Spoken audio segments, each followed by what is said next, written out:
और इस वक्त बड़ी खबर आ रही है, गजेंद्र सिंह शेखावत ने दिल्ली में एफआईआर दर्ज कराई है। राजस्थान के फोन टैपिंग मामले में दर्ज हुई है ये एफआईआर। तो अब गजेंद्र सिंह शेखावत ने एफआईआर इस मामले को लेकर दर्ज कराई गई है। हालांकि किस तरह से लगातार विवाद इसे लेकर होता रहा, सवाल उठते रहे, इसके बाद मामला शांत हुआ, लेकिन संसद में फिर से यही मुद्दा उठा, जिसको लेकर संसद में कार्रवाई को लेकर बाइकआउट भी किया, धरने पर भी बैठे बीजेपी। और अब गजेंद्र सिंह शेखावत ने दिल्ली में एफआईआर दर्ज कराई है। दिल्ली एडिटर अदिति नागर हमारे साथ जुड़ चुके हैं। अदिति, इस पूरे मामले को लेकर बार बार विवाद होते रहे, लेकिन अब गजेंद्र सिंह शेखावत ने दिल्ली में एफआईआर दर्ज कराई, पूरी जानकारी चाहेंगे। देखिए, पिछले एक महीने में कई बार दिल्ली में चाहे सड़क पे, चाहे संसद पे, चाहे सांसदों के घर पे ये सवाल उठता रहा। और खास तौर पर उस खबर के बाद जब ये बोला गया कि विधानसभा में, राजस्थान विधानसभा में इस चीज को एक्सेप्ट किया गया है कि फोन टेपिंग हुई है, और खास तौर पर उसको ऐसे जोड़ा गया था कि फोन टेपिंग तब हुई जब विधायकों की बाड़ेबंदी हुई, जब सरकार गिराने का पूरा मसला हुआ, तब फोन टेपिंग की गई है। हालांकि जो मुख्यमंत्री अशोक गहलोत थे, उन्होंने कहा कि मैंने तब जो कहा था, अभी भी मैं उसी बात पर खड़ा हुआ हूँ कि किसी भी तरह की कोई फोन टेपिंग नहीं हुई है। सवाल कुछ और था, जवाब सरकार की तरफ से कुछ और आया गया था, इसको जोड़ के देखा जा रहा है। और उसके बाद संसद में लगातार ये मुद्दे उठे, और खास तौर पर देखिए गजेंद्र सिंह शेखावत के अगर आप उस दिन के ट्वीट देखेंगे तो लगातार बहुत सारे एक साथ ट्वीट की लड़ी उन्होंने की इस मामले को उठाते हुए, क्योंकि सबसे बड़ा मुद्दा था कि जब फोन टेपिंग मामले में जो ऑडियो रिलीज हुआ था उसमें कांग्रेस के विधायक तो थे ही, लेकिन ये भी बात बताई गई थी कि शेखावत की भी आवाज है। और गजेंद्र शेखावत ने जब ये मुद्दा बाहर आया तो बार बार ये कहा था कि मेरी आवाज नहीं है, जो लहजा है वो मेरा नहीं है। लेकिन जिस तरीके से मीडिया में बात आई, लगातार इस सवाल उठते रहे गजेंद्र सिंह शेखावत का नाम। और अब बात थी कि अगर इस पे सीबीआई जांच होती है या एनआईए जांच होती है, जिससे राष्ट्र के हित से जुड़ा मामला है, उसके सुरक्षा से जुड़ा मामला है, तो ऐसे में क्या गजेंद्र सिंह शेखावत से लेकर तमाम लोगों की जांच होगी। पर यहाँ पर खुद गजेंद्र सिंह शेखावत ने आगे बढ़कर दिल्ली में इस मामले पर एफआईआर दर्ज कराई है। और जाहिर तौर पे लगातार जो केंद्रीय नेता है, नेतृत्व है, वो इस मसले पर जो राज्यवर्धन सिंह राठौड़ है, उनसे भी उन्होंने एक प्रेस कॉन्फ्रेंस कराई थी।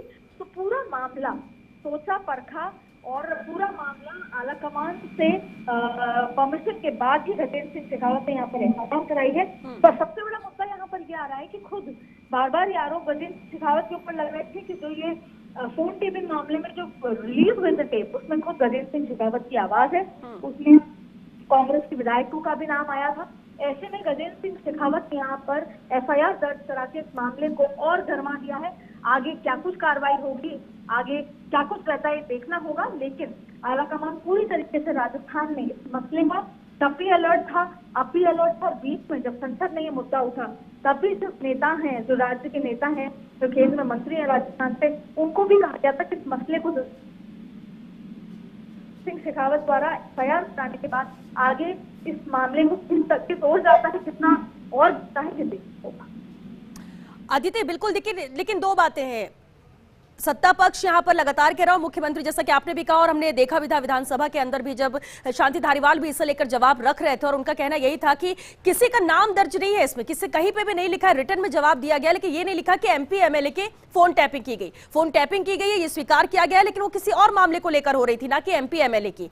ये बार बार सत्ता पक्ष कह रहा है और इसलिए वो अपनी बात पर अड़ा हुआ है। विपक्ष कह रहा है इसे लेकर सवाल कि नहीं, अगर फोन टैपिंग हुई है तो जांच अब होनी चाहिए। अब क्योंकि कुछ वक्त के बाद अब गजेंद्र सिंह शेखावत ने एफआईआर दर्ज कराई है, आगे क्या हो सकता है, क्या पॉसिबिलिटी नजर आ रही है? एफआईआर में लिखवाया क्या गया है, क्या ये जानकारी मिल पाई?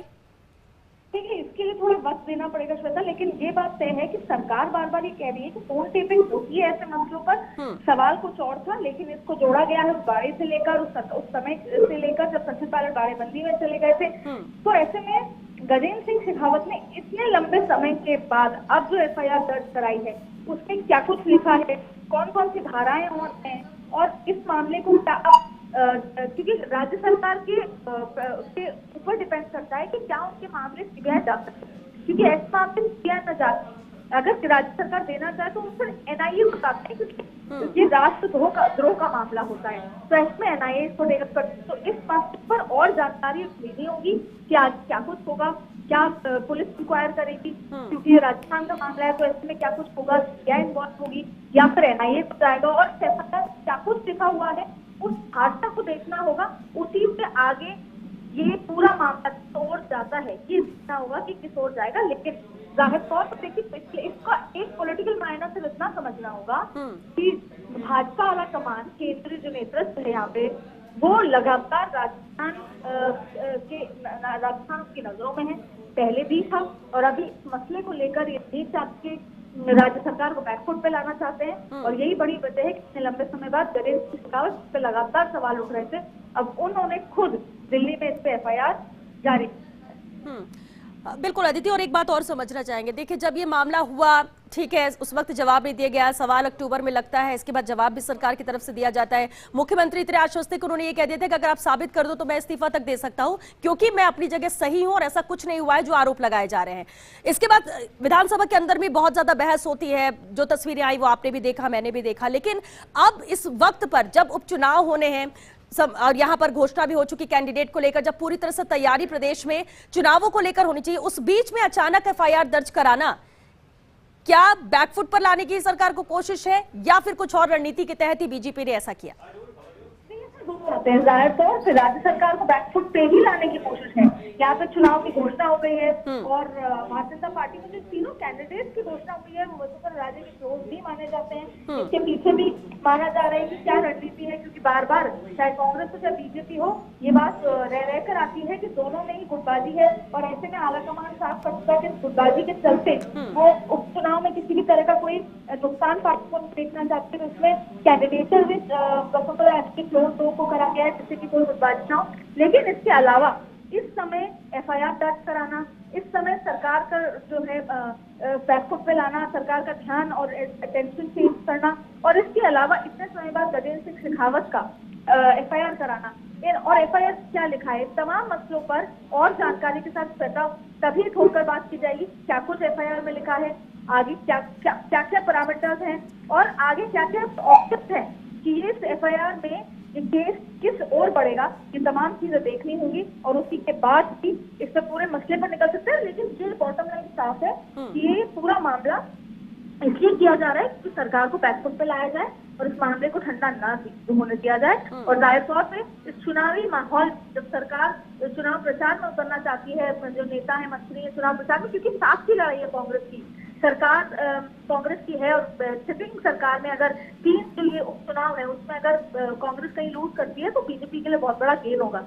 ये भी एक बड़ी वजह है कि इस समय ऐसा हुआ कि 3 बड़े विधानसभा में यहाँ पर चुनाव है और हाल ही में जिस तरीके से पॉलिटिकल इम्बैलेंस रहा है, ऐसे में तीनों सीटें किसके खेमे में जाती है, किसके खाते में जाती है, वो एक बहुत बड़ा पॉलिटिकल गेन होगा, बहुत बड़ा मैसेज होगा देश में। बिल्कुल, और ये तो देखिए अदिति, जैसा कि आप भी कह रही हैं, बिल्कुल अब क्योंकि FIR दर्ज हुई है तो आने वाले वक्त में ही तस्वीरें कुछ और भी साफ होगी कि आखिर क्या होता है, क्योंकि FIR दर्ज की गई अदिति तो जांच तो यहाँ पर होगी, कार्रवाई तो इसे लेकर कुछ ना कुछ होगी। और जो मामला अभी तक सिर्फ नेताओं के बीच में, 2 पार्टियों के बीच में आरोप प्रत्यारोप और विवाद यही तक था, और अब वो जब FIR का रूप ले चुका है तो कार्रवाई होना भी यहाँ पर निश्चित लग रहा है अदिति, कुछ ना कुछ तो होगा।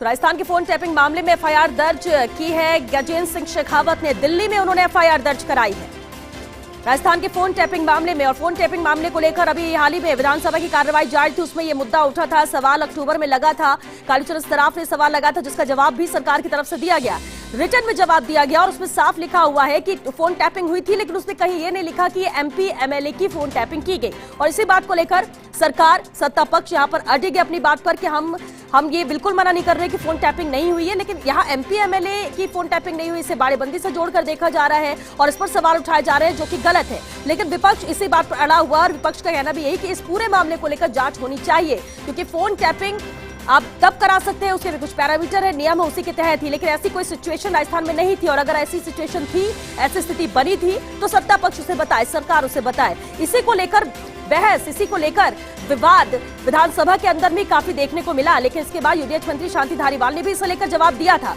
और गजेंद्र सिंह शेखावत की तरफ से हालांकि इसे लेकर कोई रिएक्शन नहीं आया था। उस वक्त भी उन्होंने साफ इनकार किया कि ये जो ऑडियो वायरल हो रहा है ये ऑडियो उनका नहीं है। इसके बाद कुछ नहीं कहा गया उनकी तरफ से, लेकिन प्रदेश बीजेपी जरूर मुखर रही, सक्रिय रही। और अब जबकि विधानसभा की कार्रवाई भी अभी खत्म हो चुकी है, अभी इस मुद्दे को लेकर भी कोई बातचीत नहीं, लेकिन अचानक अब आज दिल्ली में गजेंद्र सिंह शेखावत ने FIR दर्ज कराई है फोन टैपिंग मामले को लेकर। और बार बार प्रदेश में भी विपक्ष यही सवाल करता रहा है और यही मांग उठाता रहा है कि इस मामले को लेकर जांच होनी चाहिए। गजेंद्र सिंह शेखावत ने FIR दर्ज करा दी है दिल्ली में।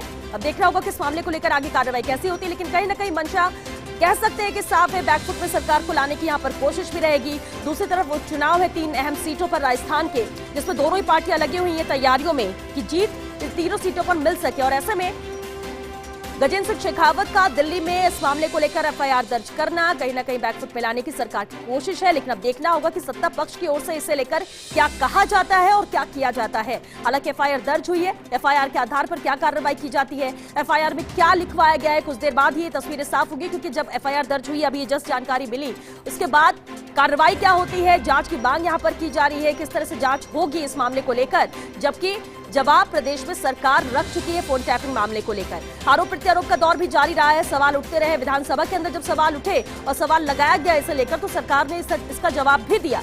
लेकिन अब फोन टैपिंग मामले में एफआईआर दर्ज की जा चुकी है दिल्ली में। गजेंद्र सिंह शेखावत ने इसे लेकर एफआईआर दर्ज कराई। हालांकि जो इसे लेकर जब कोर्ट भी पहुंचे थे, मामला जब सत्ता पक्ष ने रखा था इस ऑडियो को लेकर, जब ये ऑडियो सामने आया था, हालांकि इसे लेकर कोई पुष्टि नहीं हुई है कि ये आवाज किसकी है, क्या वाकई में ऐसी बातचीत हुई है, क्योंकि गजेंद्र सिंह उसमें नाम लिखा था और बार बार ये कहा जा रहा था कि किसी गजेंद्र सिंह से बात हो रही है और गजेंद्र सिंह शेखावत से बात हो रही है, ये नहीं था। और ये बात विपक्ष ने उस वक्त भी कही थी जब बाड़ेबंदी के दौरान, जब ये वीडियो सामने आए थे, उस वक्त भी ये सवाल उठे थे। और इस तभी कालीचरण सराफ ने अक्टूबर में ये मामला संसद में रखा, सवाल लगाया था, जिसका जवाब अभी इस सत्र में सरकार की तरफ से दिया गया। लेकिन अब राजस्थान की फोन टैपिंग मामले में एफआईआर दर्ज हो चुकी है दिल्ली में।